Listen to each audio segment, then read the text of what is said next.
நேத்து வழக்கம் போல ட்விட்டர் எடுத்து அப்படியே ஸ்க்ரோல் பண்ணிட்டு போகும்போது, ஒரு ட்வீட் ஒரு செய்தி என் கண்ல பட்டுச்சு. பார்த்தோனே, ஐயோ! பாவமே! இந்த மனுஷன் வேற இப்படி வெள்ளந்தியா பேசி வைக்கிறாரே! வேண்டாம் அப்படின்ட்டு அவர அலார்ட் பண்ணணும்னு தோணுச்சு. யாருப்பா அது? அப்படின்னு கேட்கிறீங்களா? அதான் சாதிய ஆணவ கொலை அதிகரிக்கிறது தமிழ்நாட்டுல. தமிழக அரசு வேடிக்கை பார்க்கிறது அப்படின்னு சொல்லி சிபிஎம் அதனுடைய மாநில செயலாளர் சண்முகம் பேட்டி குடுத்திருக்காருங்க ஜூனியர் விகடனுக்கு. தமிழ்நாட்டுல சாதிய ஆணவ கொலை அதிகரிக்கிறது. தமிழ்நாடு அரசு வேடிக்கை பார்க்கிறது. அப்படின்லாம் கூட நீங்க பேசிருவீங்களா? இப்படிலாம் நீங்க வந்து தமிழ்நாடு அரசு வேடிக்கை பார்க்கிறது அப்படின்னு நீங்க பேசுனீங்கன்னா, அதை விசிக வேடிக்கை பார்த்துக் கொண்டு இருக்காது. பார்த்துக்கங்க. திராவிட மாடலே விமர்சிக்கிறீங்களா? சண்முகம் சார், அவ்வளவு தைரியம் வந்துருச்சு. எங்க தோழர் திருமாவுக்கு மட்டும் விஷயம் தெரிஞ்சுன்னு வச்சுக்கோங்க. தெரியும்ல? ஆ அவ்வளவுதான். அதனால இந்த மாரிலாம் வந்து திராவிட மாடல விமர்சிக்காதீங்க. நீங்க விசிகாவ கூட விமர்சிக்கோங்க பிரச்சனை இல்ல. திராவிட மாடல் மேல ஏதாச்சும் வாய்ஸ் ரைஸ் பண்ணீங்கன்னா, அப்புறம் பார்த்துக்கங்க. நான் எதுவும் சொல்றதுக்கு இல்ல. ஆமா. அது ஒரு விஷயங்க. அலாட்டா இருந்துக்கங்க. கூட்டணி கட்சின்லாம் பார்க்க மாட்டாரு. குமுறிருவாரு எங்க தோழர் திருமா. ஆமா. அது ஒண்ணு. அப்புறம் இது மூர்த்தி அண்ணன பத்தி தான் நம்ம இன்னைக்கு பேச போறோம். மூர்த்தி அண்ணன், வன்னிக்குட்டி இவங்கள பத்தி தான். ஒரு இன்சிடென்ட்ட முதல்ல ஷேர் பண்ணிறணுன்ட்டு. அந்த தாக்குதல் சம்பவம் நடந்துச்சுல்ல. அது நடந்ததுக்கு அப்புறம் அன்னைக்கு மாலை நேர்காணல் நம்ம சந்திச்சோம்ல. அண்ணன சந்திச்சோம். அப்ப நேர்காணல் எடுத்தோம். வந்துட்டு நேர்காணலுக்கு ரெடி ஆகும்போது, "ஏப்பா சீ சீப்பு இருந்தா குடுங்கப்பா. எங்கப்பா சீப்பு எதனா இருக்காப்பா?" அப்படின்ட்டு இருந்தாரு அவரு. "ஏன்னா சீப்பு வச்சிருப்பீங்களேன்னா, ஏன் இல்லையா?" அப்படின்னு கேட்டா, "அட அதான்ப்பா ஆயுதம் பறிமுதல் பண்றேன்னு சொல்லி பறிமுதல் பண்ணிட்டாங்கப்பா இங்கேயே. டிஜிபி அலுவலகத்துக்கிட்டயே." அப்படின்னு சொல்லி. "என்னண்ணா அது?" "அதான் சீப்புடா ரூ. 110க்கு வாங்கி வச்சிருந்தேன் நல்ல சீப்பு. அப்புறம் ஆயுதத்த பறிமுதல் பண்றோம்ன்னு சொல்லி வந்தாங்க. என்கிட்ட இதுதாங்க இருக்குது" அப்படின்னு சொன்னேன். "அப்ப அதையே குடுங்கன்னு சொல்லி வாங்கிட்டு போயிட்டாங்க." அப்படின்னு சொல்லிட்டு, அப்புறம் அங்க இருந்து ஏதோ ஒரு சீப்பு எடுத்து தல சீவிட்டு உட்கார்ந்தாரு. அப்படி ஒரு ஆயுதத்த அவர்ட்ட இருந்து பறிமுதல் பண்ணி வச்சிருக்கிறாங்க. சரி மீதி விஷயத்த பேசுவோம்.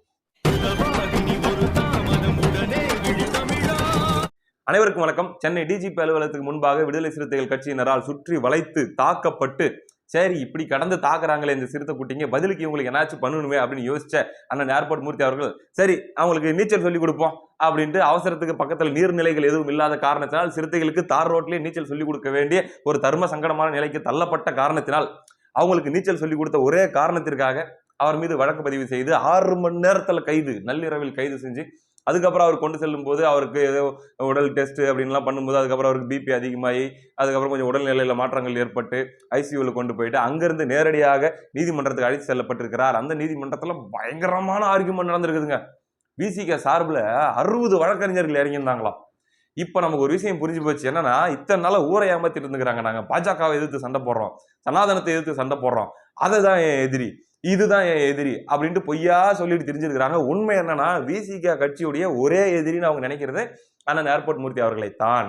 அதே போல வந்து அவங்க 24 மணி நேரமும் சிந்திக்கிறது அண்ணன் ஏர்போர்ட் மூர்த்தி அவர்களை பற்றி மட்டும்தான் அப்படிங்கிறது நமக்கு தெளிவா புரிஞ்சு போச்சு. வினை கொடுக்க கூடாதுங்கிறதுக்கு மல்லு கட்டியிருக்காங்க. அதுக்கப்புறம் பார்த்தீங்கன்னா, அவருடைய உடல்நிலை காரணம். அதுக்கப்புறம் நீதிபதி அந்த வீடியோவ பார்த்திருக்காரு. நம்ம சிறுத்தைங்கலாம் வந்தாங்க இல்லையா? நம்பர் பிளேட் இல்லாத டியோல வந்ததாகட்டும்.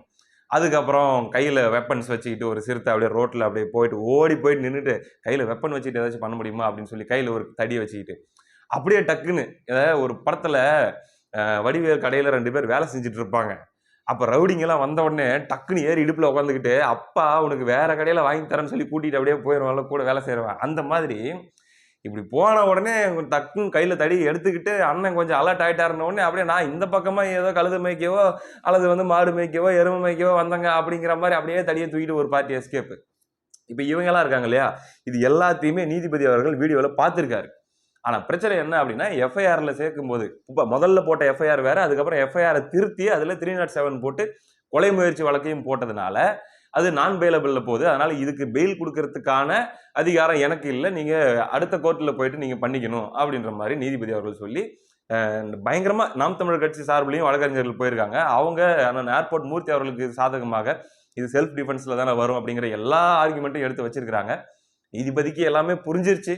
இருந்தாலும் எஃப்ஐஆர் படி அவரால இப்போதைக்கு பிணை கொடுக்க முடியாது அப்படிங்கிறதுனால இப்ப ரிமாண்ட் அப்படின்னு போயிருக்குது. உடனடியாக அடுத்து எங்க போணும், அடுத்த கோர்ட்டுக்கு போயிட்டு எப்படி என்ன பண்றது அப்படிங்கிறது இப்ப வழக்கறிஞர்கள் ரொம்ப தீவிரமாக அதுக்கான வேலைகள்ல ஈடுபட்டுட்டு இருக்கிறாங்க. இந்த சூழல்ல இந்த கோர்ட்ல நடந்த விஷயங்கள்லாம் பார்த்துட்டு வெறி ஆயிட்டாப்புல ஒருத்தர். யாருப்பா அவருன்னா நம்ம வன்னிக்குட்டி.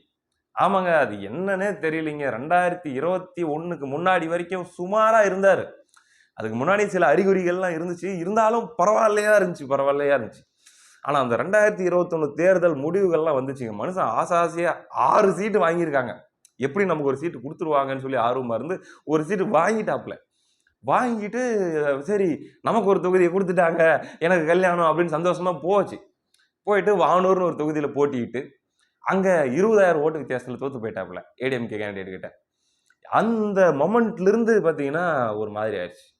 என்னமோ ஆயிருச்சுங்க. இந்த பால் கேட்ச் பிடிக்க போம்போது கீழ விழுந்து ஒரு மாரி ஆவார்ல. ஆமா நடுவுல கொஞ்சம் பக்கத்துல காணும் படத்துல. அந்த மாதிரி கொஞ்சம் லைட்டா ஒரு மாரி ஆயிட்டாரு. அப்ப இருந்து அவருக்கு ரொம்ப அக்ரஷன் அப்பப்ப அவருக்கு வர ஆரம்பிச்சிருது. நார்மலாவே இருப்பாரு. மூஞ்ச பாவமாவே வச்சுட்டு இருப்பாரு வன்னிக்குட்டி. திடீர்னு பார்த்தா அப்படியே வெறி ஆயிருவாரு. அக்ரசிவ் ஆயிருவாரு. "ஏய் கண்ட்ரோல், காம் டவுன்" அப்படின்னாலும் அப்போதைக்கு ஆக மாட்டாரு. அது அந்த மாரி சில அறிகுறிகள்லாம் அவருக்கு இப்ப வர ஆரம்பிச்சிருச்சா, அந்த மாரி அந்த அறிகுறி கோர்ட்ல நடந்த விஷயங்கள்லாம் பார்த்த உடனே நாம் தமிழர் கட்சி சார்புல இருக்கக்கூடிய வழக்கறிஞர்கள் போயிட்டு அங்க அவங்களுக்காக ஒரு டீமே வாதாடிட்டு இருக்காங்க அப்படின்லாம் கேள்விப்பட்ட உடனே அந்த அறிகுறி மீண்டும் வந்துவிட்டது. அந்த என்ன மேட்டர்னா அந்த வானூர் மேட்டர். அந்த 20,000 ஓட்டு வித்தியாசத்துல தோத்துட்டாரு இல்லையா? அங்க நாம் தமிழர் கட்சி சார்புல ஒரு வேட்பாளர போட்டிருந்தாங்க. அவர் ஒரு 10,000 வாக்குகள் பக்கம் வாங்கியிருக்காரு. இதுல என்ன ஃபீல் ஆயிடுச்சுன்னு தெரியல வன்னிக்குட்டிக்கு. நம்ம தோத்ததுக்கு காரணம் நாம் தமிழர் கட்சி தானா? இவங்க வேட்பாளர போடாம இருந்தா நம்ம இன்னும் கொஞ்சம் முட்டி மோதி அப்படி இப்படின்னு சொல்லி ஜெயிச்சிருக்கலாமோ அப்படின்ட்டு அவரா நம்பிட்டாரு.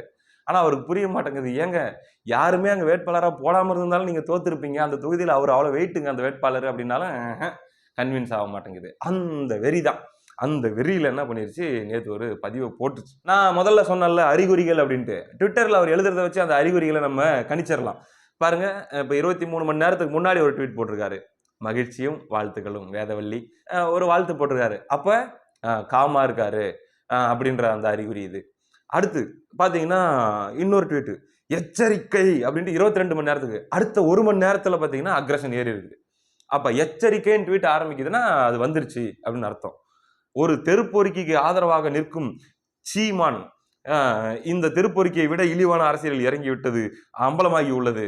நேற்று மாலை அந்த பிட்பாக்கெட் குற்றவாளியை நீதிமன்றத்தில் ஆஜர்படுத்தும் போது அவனுக்காக நாத்தாக்க வழக்கறிஞர்கள் மற்றும் பாஜக வழக்கறிஞர்கள் ஆதரவானார்கள். பாஜக வழக்கறிஞர்கள் ஆதரவானாங்களா தெரியல. ஆனா நாத்தாக்கன் மட்டும் போட்டா நல்லா இருக்காது. கூட பாஜகவை மிக்ஸ் பண்ணு. அப்பதான் அப்படி ஒரு மாதிரி தெரியும் காட்டும் போது. தமிழ்நாட்டில் சனாதன எதிர்ப்பு அதுக்கப்புறம் விடுங்க அந்த பாட்டுல எதுக்கு படிச்சுக்கிட்டு. இதுதான் நாம் தமிழர் வழக்கறிஞர்கள் போயிட்டு ஆதரவாயிட்டாங்க எச்சரிக்கை அப்படின்ட்டு. எச்சரிக்கை யாருக்கு? யாருக்கோ காத்துல எச்சரிக்கை விட்டுருக்கிறேன். அப்புறம் ஏன் கமெண்ட் செக்ஷன் ஆஃப் பண்ணி வச்சிருக்கிற? ஏன்னா நான் அவங்க எச்சரிக்கையை விட்டுட்டு கமெண்ட் செக்ஷன் ஓப்பன்ல விட்டேன்னா வேற மாதிரி பண்ணிடுவாங்க. அதனால க்ளோஸ் பண்ணிட்டு தான் நான் எழுதுவேன் அப்படின்ட்டு எழுதிட்டாப்ல. அப்படி அப்புறம் அது எழுதி முடிச்சதுக்கு அப்புறம் அந்த அக்ரஷன் கொஞ்சம் அப்படி குறைஞ்சிருக்கு. ஆமா. நான் மறுபடியும் சொல்றேன் தோழர் திருமாவளவன் அவர்கள்கிட்ட, தோழர் இந்த வாட்டி எத்தனை சீட்டு வாங்குறோன்றது முக்கியம் இல்ல. 6 சீட்டு குடுப்பாங்களான்றதே கொஞ்சம் சந்தேகமாவும் இருக்குது. அந்த 6 சீட்ல 1 இப்படி பண்ணலாம். ஏன்னா இது ரொம்ப முக்கியம். 1 ஜெயிக்கிற தொகுதியா பார்த்து எங்க வன்னிக்குட்டிக்கு குடுங்க. அப்பதான் அது நல்லாவும் சரி ஆகும். இல்லன்னா இன்னும் அக்ரஷன் அதிகமாயிட்டே போகும் 26லயும் தோத்துட்டாருன்னா. அப்படி இல்லையா, நீங்க எல்லா தொகுதியிலயும் தோத்துருங்க. அப்ப கூட சரி ஓகே விடு.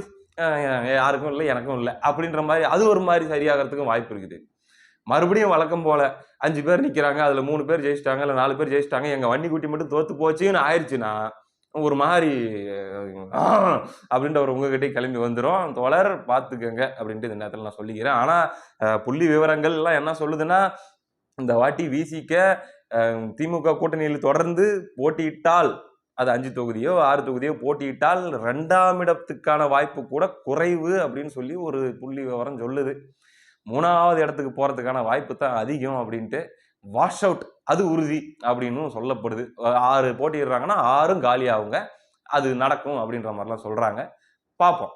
அத நம்ம தேர்தல் சமயத்துல பார்ப்போம். எந்தெந்த தொகுதிகள் இவங்களுக்கு குடுக்குறாங்க. அந்த தொகுதியில ஆப்போசிட்ல யார் யாரெல்லாம் என்னென்ன கேண்டிடேட் போடுறாங்க அப்படின்றதெல்லாம் எலக்ஷனுக்கு முன்னாடி இவங்க என்ன பண்ணுவாங்க அப்படின்னு நமக்கு புரிஞ்சிரும். இவங்களுடைய ரிசல்ட் என்னன்றதை நம்ம கெஸ் பண்ணிடலாம். அது ஒரு பக்கம் இருக்கும். சரி. வன்னிக்குட்டிக்கு ஏன் இவ்வளவு பிரச்சனை? அல்லது விசிகாவுக்கு என்ன இவ்வளவு பிரச்சனை அப்படின்னா, உண்மையான பிரச்சனை அண்ணன் ஏர்போர்ட் மூர்த்தி அவர்கள் மட்டும் கிடையாது. அண்ணன் சீமான் அவர்கள் தான் அவங்களுக்கு பெரிய பிரச்சனை. அண்ணன் சீமான் அவர்களுடைய இந்த வளர்ச்சி, நாம் தமிழர் கட்சியுடைய இந்த வளர்ச்சி. சரி, நாம் தமிழர் கட்சியை நம்ம இஷ்டத்துக்கு என்ன பண்ணோம்? நம்ம கட்சியில இருக்கிற ஆள்களை வச்சு கடிச்சு கொதறணும். அவங்க பதில் பேசல, அமைதியாவே இருந்தாங்க. ஏன்னா சரி வேணா விடு சகோதரத்துவம் அப்படின்னு போயிடுவோம் அப்படின்னு சொல்லி. அது போக இவங்களுக்கு ஒரு டெக்னிக், இஷ்டத்துக்கு நோண்டி பார்ப்போம். இஷ்டத்துக்கு என்ன சொல்றது, தனிப்பட்ட தாக்குதல், குடும்ப ரீதியான தாக்குதல் என்ன வேணா பண்ணி பார்ப்போம். பதிலுக்கு ஏதாச்சும் ஒரு பாயிண்ட்ல ட்ரிகர் ஆகி தானே தீரணும்.